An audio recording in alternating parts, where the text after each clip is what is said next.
If I was young, I'd flee this town. I buried my dreams underground, as did I. We drink to die, we drink tonight. Far from home, elephant guns, let's take them down. Different color, and the rind is the same.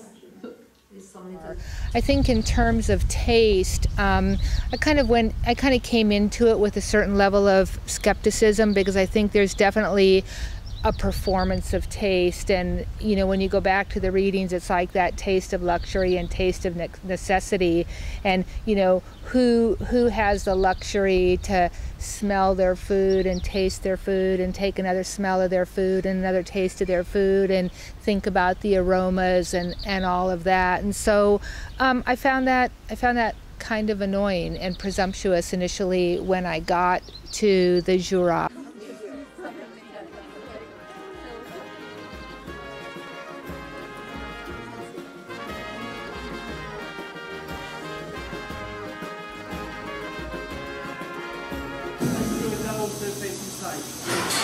Circulating around.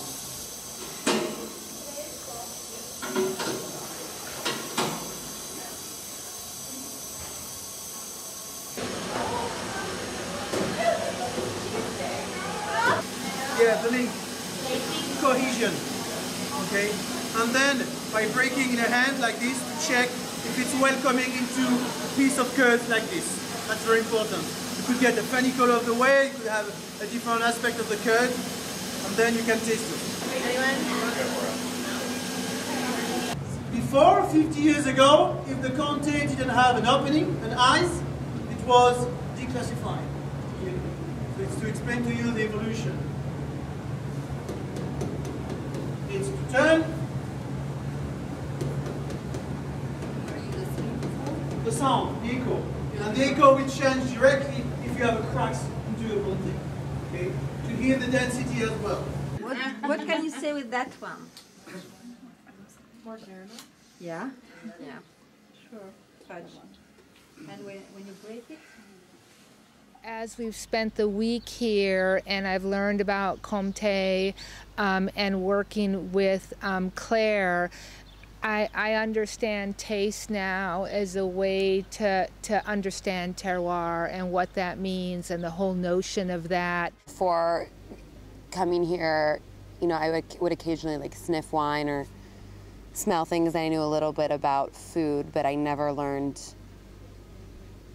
to taste things the way that Claire explained with like the different senses. I mean, you learn about the senses when you're little, but frankly, I don't think you're that aware. I wasn't as aware of them really after. So it was really interesting to think about, you know, smelling something before you eat it, breaking the cheese, and you smell it better that way, and the different ways to identify taste.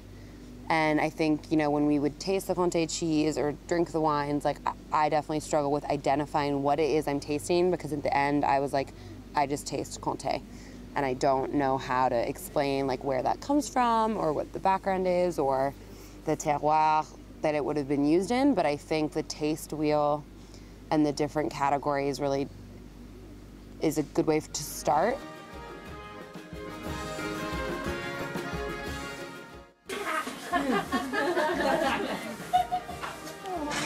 Oh, you're so cute. So you can pour it in. Yep. It's like a monster. It's all like lost. It's like lost. I'm sorry.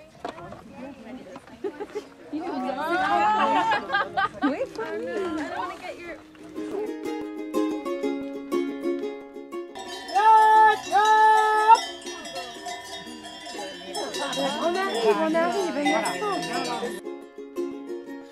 If I was young, I'd flee. Les microbes et les germes. Oui, il y a ça Also, aussi. Et encore une qui est There's très one more importante. that's very, very important. Bien. Voilà. So the thing that was most impactful to me about this class was the fact that everybody that we spoke to had such a respect for the terroir and for the items that they produced. J'ai un client, la première fois qu'il est venu, il m'a dit j'ai confiance en tes cheveux blancs. And so he had a client who came at one point and said, even though he didn't know him, he looked right at him and he says, I trust your gray hair. Terroir is kind of bounded by these rules about not just place, but also fabrication and the way things can be made, and whether or not that has an impact on the creativity of the producer, and to sort of expand that idea of these kind of regimented rules with regard to food and eating. Lauren.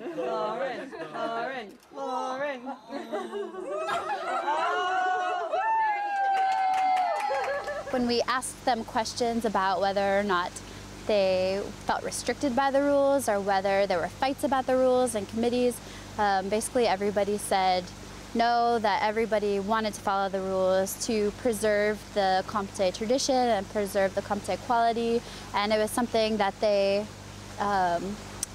felt liberated by instead of restricted by. And I thought that was really cool.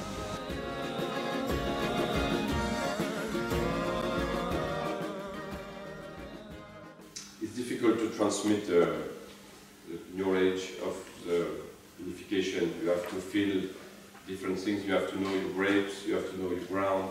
It takes quite a long time, and even after 20 years, it's difficult to say to somebody in the winery, say, you made that. You have to taste, you have to feel. I think one of the things that stood out most to me during this trip was listening to the history of the terroir and the food products they've produced here. We heard about that at some points during history, this land wasn't even French, it was controlled by Spain. And listening to Jean-Michel Petit, the vineyard owner, talk about how his land was actually cut in half between free and occupied France during World War II, it made me think that no matter what was going on politically or socially, the land was still the land, and so that lends a great degree of authenticity to the terroir and the food products that they produce here. It makes them seem natural.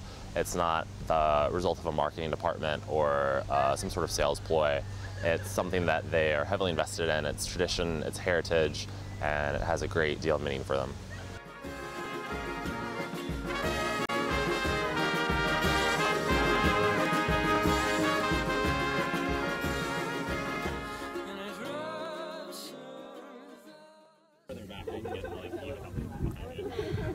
And it's definitely heavier than the one we just tried.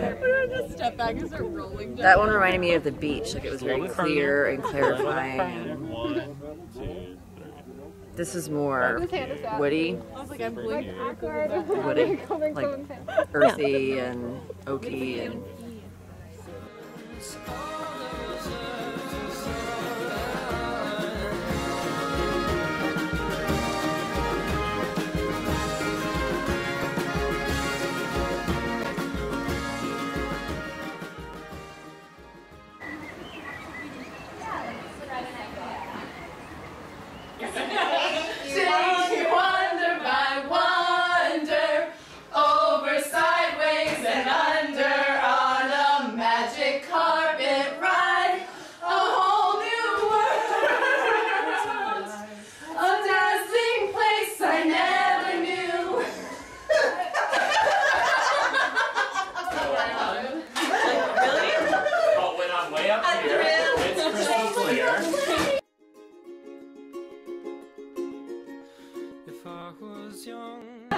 Bon appétit!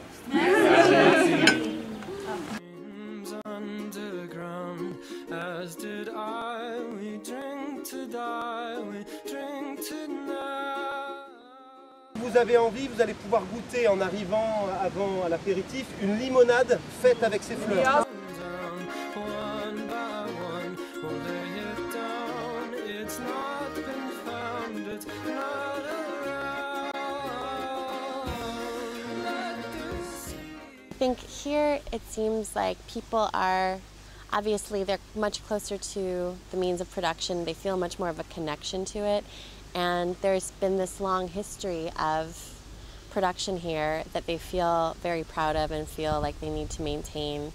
And so I think that's where that's where a lot of these ideas of appellation come from, you know, this need to sort of preserve and maintain something that they think is a really important part of their identity and their culture.